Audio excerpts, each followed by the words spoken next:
Under heaven, all can see beauty as beauty, only because there is ugliness. All can know good as good, only because there is evil. Being and non-being produce each other. The difficult is born in the easy. Long is defined by short, the high by the low. Before and after go along with each other. So the sage lives openly with apparent duality and paradoxical unity. The sage can act without effort and teach without words, nurturing things without possessing them. He works, but not for rewards. He competes, but not for results. When the work is done, it is forgotten. That is why it lasts forever." Unquote. Living the paradoxical unity. The concept of something or someone being beautiful is grounded in a belief system that promotes duality and judgment.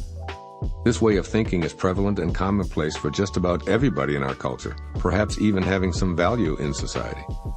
I encourage you to explore the concept of paradoxical unity in this second verse of the Tao Te Ching. By changing your thoughts, you can change your life and truly live the bliss of oneness.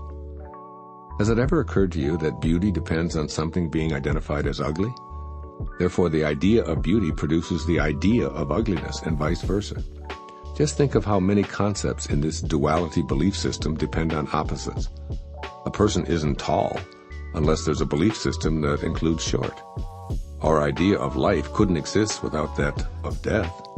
Day is the opposite of night. Male is the antithesis of female.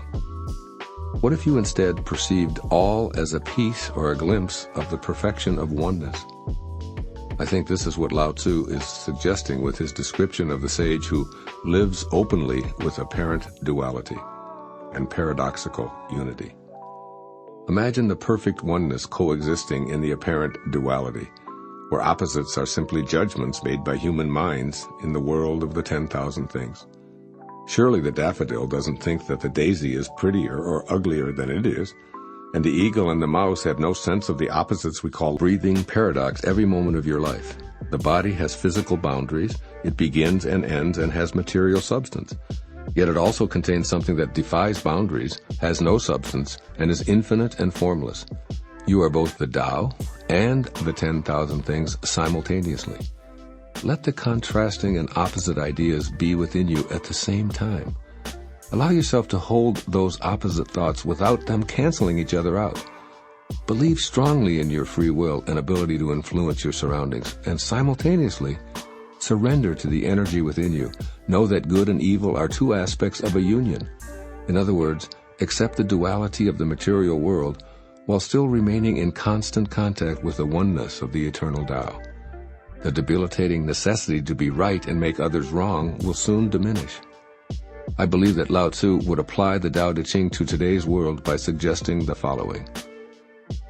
First, live a unified life. Enter the world of oneness with an awareness of the propensity to compartmentalize everything as good or bad, right or wrong, beautiful or ugly, are standards of the physical world, not the Tao. Contemplate the insight that duality is a mind game. In other words, people look the way they look, period. Criticism is not always necessary or helpful. See the unfolding of the Tao inside everyone, including yourself, and be at peace with what you observe. Be a good animal and move freely, unencumbered with thoughts about where you should be and how you should be acting. For instance, imagine yourself as an otter, just living your otterness. You're not good or bad, beautiful or ugly, a hard worker or a slacker. You're simply an otter, moving through the water or on the land freely, peacefully, playing and without judgment. When it's time to leave your body, you do so, reclaiming your place in the pure mystery of oneness. This is what Lao Tzu means when he says, when the work is done, it is forgotten. That is why it lasts forever. In other words, you don't have to leave your body to experience forever. It's possible to know your eternal self even in the embodied condition. When duality and judgment crop up, allow them to be a part of the perfect unity. When other people create dichotomies, you can always know oneness by practicing the Tao. Also, accomplish much by trying less. Effort is one piece of the whole. Another piece is non-effort. Fuse these dichotomies, and the result is effortless action without attachment to outcome. This is precisely how you dance with someone. You make an attempt, assume a position, listen to the music, and let go all at the same time, allowing yourself to easily move with your partner. Combine the so-called opposites into the oneness of being without judgment or fear. Labeling action as a fine effort implies a belief that trying hard is better than not trying. But trying itself only exists because of beliefs about not trying. Attempting to pick up a piece of trash is really just not picking up the trash. Once you've picked it up, then trying and not trying are irrelevant. Understand that you can act without the implied judgment of words such as effort and trying. You can compete without being forced to focus on outcome. Eliminating opposites paradoxically unifies them so that it is unnecessary to identify with one position. I imagine that in today's language, Lao Tzu would sum up this second verse of the Tao Te Ching in these two simple words: just be. Do the Tao now. Do the Tao today by noticing an opportunity to defend or explain yourself and choosing not to. Instead, turn within and sense the texture of misunderstanding, feeling it all the way through your physical system.